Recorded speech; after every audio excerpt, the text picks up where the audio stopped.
हम सभी के सामने कभी न कभी एक समय ऐसा ज़रूर आता है जब हम या हमारे किसी प्रियजन को छाती में दर्द होता है और हमें ये कन्फ्यूजन क्रिएट होता है कि कहीं ये दर्द हार्ट अटैक का तो नहीं है। इसी सवाल को हम समझने की कोशिश करेंगे और जानने की कोशिश करेंगे कि हार्ट अटैक के दर्द को हम कैसे पहचानें और क्या सावधानियां रखें।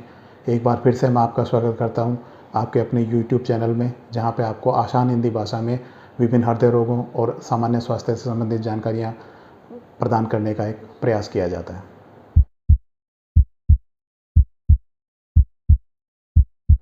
विभिन्न प्रकार के राष्ट्रीय और अंतर्राष्ट्रीय शोधों और डाटा के विश्लेषण से पता चलता है कि इमरजेंसी में पहुंचने वाले मरीजों में से लगभग 1/4 मरीज ही ऐसे होते हैं जिनको छाती में होने वाला दर्द वास्तव में हार्ट अटैक की वजह से होता है। तो ऐसे में ये सवाल उठना लाजमी है कि कौन से वो लोग हैं जिनमें हार्ट अटैक होने का रिस्क ज़्यादा होता है। तो इस चीज़ को समझने के लिए एक कॉन्सेप्ट है हाई रिस्क ग्रुप और हाई पॉसिबिलिटी ग्रुप, यानी वो लोगों का ग्रुप जिनमें हार्ट अटैक होने की संभावना ज़्यादा है। इस संदर्भ में मैंने पहले भी एक वीडियो बनाया था। अगर आपने अब तक वो वीडियो नहीं देखा है तो मैं आपसे अनुरोध करूँगा कि आप उस वीडियो को ज़रूर देखें। उस वीडियो का लिंक आपको डिस्क्रिप्शन बॉक्स में मिल जाएगा। उस वीडियो में हमने भारतीय पॉपुलेशन में हार्ट अटैक ज़्यादा क्यों हो रहे हैं उसके संदर्भ में विस्तार से चर्चा की है। एक बार संक्षेप में मैं फिर से एक दोहरान कर देना चाहूँगा कि हाई रिस्क ग्रुप को डिफ़ाइन किया जाता है हाई रिस्क फैक्टर्स की बेस पे, यानी जितने हाई रिस्क फैक्टर्स ज़्यादा हैं उतना ही सामने वाला जो पेशेंट है या बंदा है उसको हार्ट अटैक होने का रिस्क ज़्यादा है। इसको हमने 2 ग्रुपों में बांटा था, नॉन मॉडिफाइबल और modifiable groups. Non modifiable risk factors में age, male sex and family history, यानी पुरुषों में, वृद्धों में और ऐसे लोग जिनको पहले से परिवार में फैमिली हिस्ट्री है विभिन्न प्रकार के हृदय रोगों की, हार्ट अटैक की, ऐसे लोगों में हार्ट अटैक होने की संभावना ज़्यादा रहती है। नॉन मॉडिफाइबल रिस्क फैक्टर्स के बाद में वो मॉडिफाइबल रिस्क फैक्टर्स जिनमें हम थोड़ा बहुत परिवर्तन कर सकते हैं और इसको कम कर सकते हैं। उसके अंतर्गत हमने देखा था कि बीपी, शुगर, डायबिटीज़, हाइपरटेंशन, विभिन्न प्रकार के डिसलिपिडीमियाज यानी कोलेस्ट्रॉल और लिपिड की बीमारी, उसके अलावा थायराइड, स्मोकिंग, अल्कोहल, विभिन्न प्रकार के फैक्टर्स हमने विस्तार से अध्ययन किए थे। तो यहाँ पे एक चीज़ ये समझनी ज़रूरी हो जाती है कि रिस्क फैक्टर्स 1 और 1 11 का काम करते हैं। यानी जैसे जैसे रिस्क फैक्टर्स की संख्या बढ़ती जाती है इंसान में हार्ट अटैक होने का, या मैं कहूँ in general atherosclerotic cardiovascular disease होने का रिस्क बढ़ता जाता है। तो जितने ज़्यादा रिस्क फैक्टर्स उतना ही ज़्यादा पेशेंट हाई रिस्क रहेगा और संभावना रहेगी कि अगर छाती में दर्द हो रहा है तो वो हार्ट अटैक का दर्द हो। इसके बाद में नेक्स्ट हमें ये चीज़ समझनी होगी कि जो दर्द होता है, छाती में दर्द हो रहा है या चेस्ट पेन हो रहा है, वो हार्ट अटैक से संबंधित है या नहीं, इसको समझने के लिए कुछ कैरेक्टरिस्टिक्स ऑफ चेस्ट पेन होते हैं, कुछ विशेष गुण होते हैं छाती में दर्द के। अगर वो गुण मौजूद हैं तो संभवतः दर्द हार्ट अटैक से रिलेटेड है, और अगर वो नहीं है तो फिर एक बड़ी संभावना रहती है कि ये जो होने वाला छाती में दर्द है ये हार्ट अटैक की वजह से नहीं है। सबसे पहला कैरेक्टरिस्टिक रहेगा टाइप ऑफ पेन, यानी जो दर्द हो रहा है वो किस तरह का है। देखिए, हार्ट अटैक का जो दर्द था इसका पहला जो डिस्क्रिप्शन डॉक्टर हैबर्डन ने दिया था आज से लगभग 150 साल पहले, उन्होंने क्लासिकल एंजाइना की जो डिस्क्रिप्शन दी थी वो आज भी उसका कोई तोड़ नहीं है। आज भी उन्हीं के वर्डों में हार्ट के चेस्ट पेन को हम डिस्क्राइब करते हैं, और डॉक्टर हैबर्डन ने जो वर्ड यूज़ किया था वो था स्क्वीजिंग चेस्ट पेन। यानी आपको यूँ लगेगा कि कोई आपके हार्ट को दबा रहा है। स्क्वीजिंग चेस्ट पेन होगा, टाइटनिंग चेस्ट पेन होगा, ऐसा लगेगा कि बहुत ज़्यादा दबाव पड़ गया है। उस तरह का अगर दर्द होता है तो उसके हार्ट अटैक होने की संभावना ज़्यादा है। उसके बाद में location of chest pain, classically heart attack से रिलेटेड जो चेस्ट पेन होते हैं वो रेट्रोस्टर्नल होते हैं। हमने पहले भी चर्चा की थी कि वो जो हमारी ये बीच की हड्डी है, इसके पीछे वाला जो हिस्सा है वहाँ पे अगर दर्द है तो उसके रेट्रोस्टर्नल होने की वजह से उसके हार्ट अटैक होने की संभावना ज़्यादा होती है। उसके अलावा जो हार्ट अटैक का दर्द होता है उसका रेडिएशन होता है क्लासिकली लेफ़्ट आर्म और लेफ़्ट अल्नार साइड में, यानी इस हाथ में होके इस ऊपर वाले बॉर्डर के साथ में पेन के रेडिएट होने की संभावना रहती है। उसके अलावा हार्ट अटैक का दर्द रेडिएट होके ऊपर आर्म की तरफ जा सकता है और शोल्डर की तरफ, और उसके अलावा जॉ की तरफ भी जा सकता है, नीचे की तरफ भी रेडिएट हो सकता है। बट यूजुअली हार्ट अटैक का दर्द जो है वो अम्बिलिकल या नाभि से ऊपर ही रहता है। सामान्यतः ऐसा नहीं देखा जाता है कि पेन जो है वो नाभि से नीचे हो और वो हार्ट से रिलेटेड हो। उसके बाद में कुछ और भी कैरेक्टरिस्टिक्स होते हैं कि अगर पिन पॉइंट पेन है, यानी एक अंगुली रखे उतनी जितनी जगह पे है, तो संभवतः वो हार्ट से रिलेटेड नहीं है। उसके अलावा हार्ट अटैक का जो पेन होता है वो लंबी अवधि का होता है, कुछ मिनट से लेके और ज़्यादा अवधि का होता है।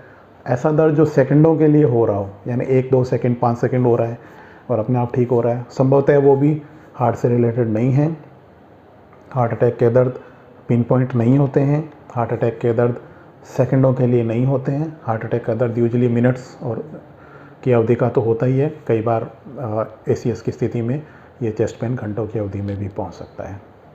उसके बाद में जो नेक्स्ट देखने वाली चीज़ होती है कि एसोसिएटेड सिम्टम्स क्या हैं। वो चीज़ें, कुछ ऐसे सिम्टम्स हैं जो अगर चेस्ट पेन के साथ में हैं तो वो हाई प्रोबेबिलिटी पैदा कर देते हैं कि ये जो दर्द है ये हार्ट अटैक से रिलेटेड है। उनमें से सबसे इम्पोर्टेंट चीज़ है स्वेटिंग। अगर आपको छाती के दर्द के साथ में पसीना आ रहा है, इतना पसीना आया है कि आप पूरे भीग गए हैं बैठे बैठे बिना कुछ काम करते हुए, संभवतः ये एक हार्ट अटैक की स्थिति है। तो इस चीज़ का भी आप ख्याल रखें। उसके अलावा हार्ट अटैक के मरीज़ों को कई बार कार्डियक अरेस्ट भी हो जाता है। उस कंडीशन में हार्ट पूरा बंद हो जाता है और CPR की ज़रूरत पड़ती है। CPR की कंडीशन को एक्सप्लेन करने के लिए मैंने एक पहले भी वीडियो बनाया है। अगर आपने वो वीडियो नहीं देखा है तो मैं आपसे निवेदन करूंगा कि आप उस वीडियो को देखें, ताकि CPR की स्थिति में आप CPR करके अपने प्रियजनों की जान बचा सकें।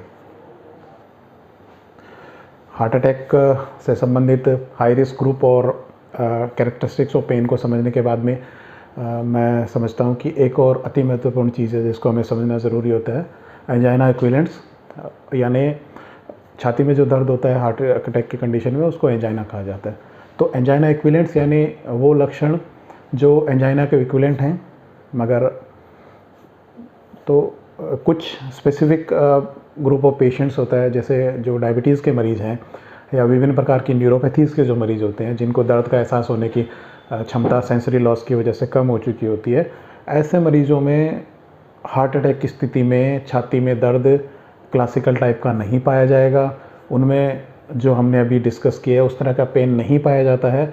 उनमें सिर्फ एसोसिएटेड सिम्टम्स से ही एक सस्पिशन देखा जाता है कि भाई हार्ट अटैक का दर्द हो सकता है या नहीं हो सकता है। और चूँकि इनमें छाती में दर्द नहीं होता तो, लेकिन ये संदेह और जो रिस्क स्ट्रेटिफिकेशन है ये उतना ही करता है जितना एंजाइना करता है, इसलिए इसको एंजाइना इक्विवेलेंट्स कहा जाता है। जो डायबिटीज़ के मरीज़ होते हैं, विभिन्न प्रकार के न्यूरोपैथीज़ के जो मरीज़ होते हैं, उनमें एंजाइना इक्विवेलेंट्स में स्वेटिंग यानी पसीना आना, और उसके अलावा एपिगैस्ट्रिक डिस्कम्फर्ट यानी आमतौर पे हम जिस को गैस और कलेजे पे दर्द समझ लेते हैं, डायबिटीज़ के मरीज़ों में वो हार्ट से संबंधित हो सकता है। मैं ये नहीं कह रहा हूँ कि हार्ट से संबंधित ही है, बट हो सकता है, क्योंकि डायबिटीज़ के मरीज़ वैसे भी हार्ट अटैक होने की हाई रिस्क की तरफ होते हैं।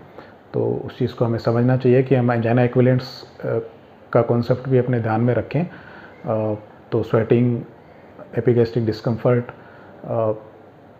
शॉर्टनेस ऑफ ब्रेथ, काम करने पे सांस फूलना, क्लासिकल हार्ट अटैक के जो मरीज़ होते हैं, ब्लॉकेज के जो मरीज़ होते हैं, उनमें मेहनत का काम करने पे, पैदल चलने पे, सीढ़ियाँ चढ़ने पे, वज़न उठा के चलने पे, बच्चे को उठा के चलने पे छाती में दर्द का एहसास होता है। जैसे ही वो रेस्ट करते हैं कुछ देर में वो दर्द ठीक हो जाता है, दोबारा काम करने पे फिर वो दर्द आता है। ये क्लासिकल पैटर्न है जिसे हम एंजाइना के नाम से समझते हैं। लेकिन जो एंजाइना इक्विवेलेंट्स होते हैं उनमें मेहनत का काम करने पे एंजाइना के बजाय वो ये सारी चीज़ें आएंगी जो हमने अभी देखी, और आराम करने पे ठीक हो जाएंगी। तो ये एंजाइना इक्विवेलेंट्स के बारे में भी हम ख्याल रखें। तो जैसा मैंने पहले भी बताया था कि जितने भी इमरजेंसी में या ओपीडी बेसिस पे जितने भी पेशेंट जो छाती में दर्द के साथ आते हैं, उनके जांच करने पे सिर्फ 1/4 पेशेंटों को ही हार्ट की बीमारी मिलती है। तो हार्ट अटैक स्थिति में मैं आपसे निवेदन करूंगा कि आप पैनिक नहीं करें। आप असेस करने की कोशिश कर सकते हैं कि क्या आप हाई रिस्क ग्रुप की कंडीशन में हैं। अगर आप हाई रिस्क ग्रुप की कंडीशन में हैं तो आपका छाती का दर्द हार्ट से रिलेटेड हो सकता है।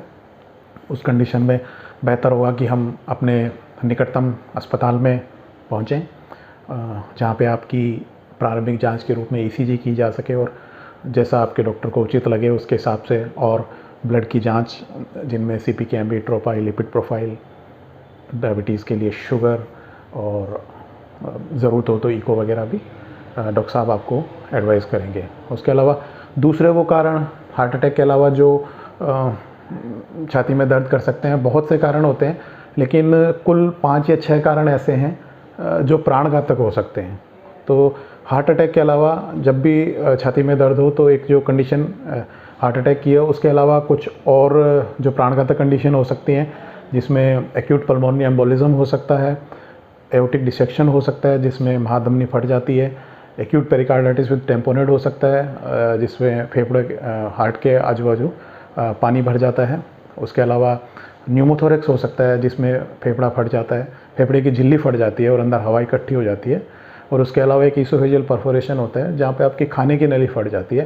क्योंकि ये सारी चीज़ें कुदरती रूप से हमारे चेस्ट में पास ही ईश्वर ने लगा के भेजी है, तो इनमें से सभी में हमें छाती में दर्द का एहसास होता है। तो जब भी आपको छाती का दर्द हो आप पैनिक नहीं करें। जो जो कंडीशन मैंने आपको बताई है उसके हिसाब से आप सिर्फ एक प्रारंभिक असेसमेंट का मैंने आपको एक ब्रॉड गाइडलाइन बताई है। आप छाती में दर्द की कंडीशन में अपना पूर्ण इलाज स्वयं करने की कोशिश ना करें। अगर आपको लगातार छाती में दर्द हो रहा है और जो डिस्क्रिप्शन मैंने बताया है अगर वैसा दर्द है तो आप अपने निकटतम अस्पताल में पहुँचें, आप अपना इलाज कराएं। उम्मीद है कि ये जानकारी आपके लिए उपयोगी रही होगी। अगर आपको लगता है कि ये जानकारी काम की है और आपके किसी प्रियजन तक पहुंचनी चाहिए तो मैं आपसे निवेदन करूंगा कि आप इस वीडियो के लिंक को शेयर करें, इस वीडियो को लाइक करें। अगर आपने हमारे चैनल को अब तक सब्सक्राइब नहीं किया है तो हमारे इस चैनल को सब्सक्राइब करें। उम्मीद है कि आपसे फिर जल्दी मुलाकात होगी। धन्यवाद।